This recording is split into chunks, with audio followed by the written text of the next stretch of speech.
LDK Waska Bersatu siarkan Islam, Mumtaz, Allahu Akbar.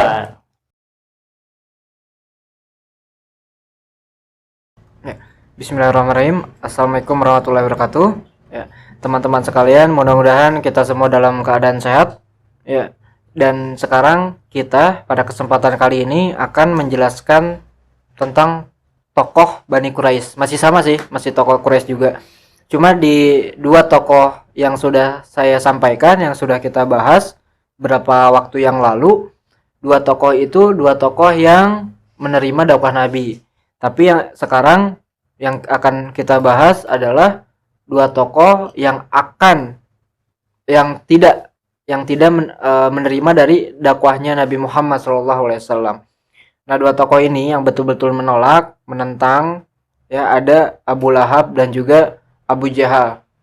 Nah, kebanyakan orang menganggap bahwa Abu Lahab dan Abu Jahal ini adalah tokoh yang sama. Ya, banyak yang menganggap seperti itu. Padahal tidak, ya. Kedua ini adalah tokoh yang berbeda. Abu Lahab itu adalah pamannya Nabi. Sedangkan Abu Jahal itu tidak memiliki hubungan darah sama sekali dengan Nabi Muhammad. Gitu. Abu Lahab memiliki nama aslinya adalah Abdul Uzza bin Abdul Muttalib. Sedangkan Abu Jahal adalah Amr bin Hisham. Nah, sekarang kita bahas dulu dari Abu Lahabnya selaku paman Nabi Muhammad SAW. Nah, teman-teman sekalian, ketika Nabi lahir di tahun 571 Masehi. Nah, kelahirannya itu disambut oleh berbagai kalangan. Ya, salah satunya adalah pamannya sendiri. Pamannya itu gembira, ya, Abu Lahab ini gembira dengan kelahiran Nabi Muhammad. Tapi siapa sangka gitu, ketika Nabi Muhammad sudah menyampaikan risalah dakwah tentang keislaman, ya, Abu Lahab ini adalah paman yang paling menentang terhadap apa-apa yang disampaikan oleh Nabi Muhammad SAW. Gitu. Dari berbagai literatur bahwa Abu Lahab ini dia membenci Nabi, menentang Nabi, ya, baik secara lisan ataupun secara sikap, ya. Jadi apapun yang disampaikan oleh Nabi itu tidak terima gitu kan, sama, ya. Akhirnya memberikan penekanan, ya, tindakan-tindakan buruk kepada Nabi Muhammad, bahkan pernah merencanakan pembunuhan kepada Nabi Muhammad. Gitu. Nah, Abdul Uzza bin Abdul Muttalib, dia memiliki gelar tadi Abu Lahab. Nah, kita jelasin dulu nih kenapa Abdul Uzza ini memiliki gelar Abu Lahab.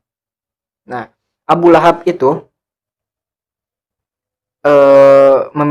artinya kobaran api.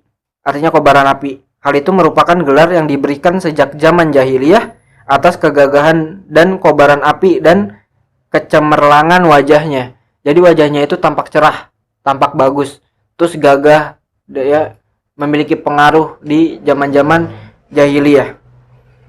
Nah, menurut para ulama, ya, kenapa Abdul Uzza bin Abdul Muttalib ini memiliki gelar, ya, Abu Lahab?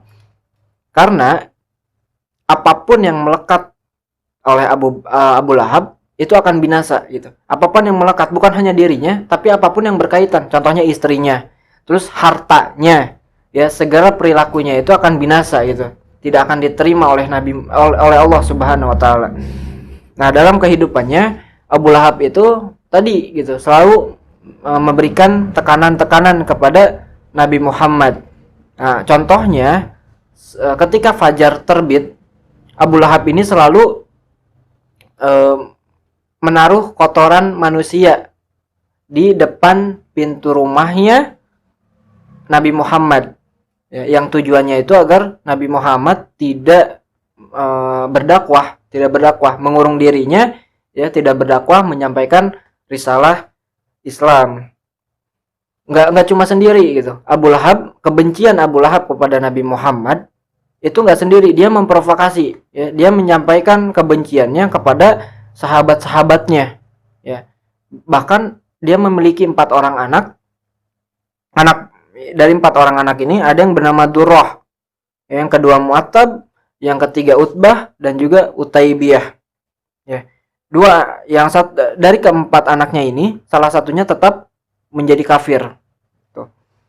Nah, 2 anaknya, yaitu Utbah dan Utaibiyah, menikahi putri dari Rasulullah SAW.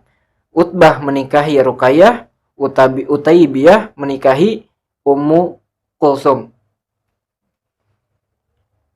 Nah, ketika Utaibiyah sudah terprovokasi oleh ayahnya sendiri, yaitu Abu Lahab, agar Utaibiyah itu menalak anak dari Nabi Muhammad, yaitu Ummu Kulsum. Ketika ditalak, bukan hanya menalak dengan baik gitu, dia meludahi wajahnya Nabi Muhammad. Jadi emang ada tujuan antara Abu Lahab dengan anaknya yang bernama Utaibiyah ini, ataupun dengan Utbah. Tujuannya untuk menghancurkan hati, membuat hati Nabi tidak nyaman, hati Nabi gelisah, dan lain sebagainya. Bentuk keburukan-keburukan yang lainnya. Dalam berbagai literatur, peristiwa ini dimotori oleh provokasi Abu Lahab kepada anaknya. Berbunyi, "Kepalaku dan kepala kalian haram bersentuhan jika kalian tidak menalak putri dari Nabi Muhammad." Maksudnya, Abu Lahab itu ingin memutus hubungan dengan anaknya, ya, kecuali anaknya itu menalak putri dari Nabi Muhammad. Nah, celakanya perbuatan ini dan tindakan ini, gitu, celakanya perbuatan dari Abu Lahab. Terus juga ada tindakan-tindakan yang buruk, tapi Allah masih memberikan kasih sayang, masih ada kemurahan lah yang Allah berikan kepada Abu Lahab ini. Karena ada suatu peristiwa tadi, ya, dengan kegembiraan atau dari kelahirannya Nabi Muhammad, Abu Lahab ini begitu senang dengan kelahirannya. Ketika senang, ya, dari kesenangan, bentuk kesenangan dari Abu Lahab ketika lahirnya Nabi Muhammad itu, dia membebaskan seorang budak yang bernama Soibah.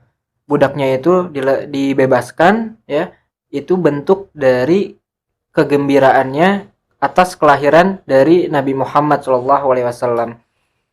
Nah, walaupun dari tindakan-tindakannya, perbuatan-perbuatannya yang buruk kepada Nabi, Allah masih bermurah hati kepadanya gitu. Salah satu kemurahan hati yang diberikan adalah dengan meringankan siksa kubur Abu Lahab tiap hari Senin, hari dari kelahiran Nabi Muhammad SAW.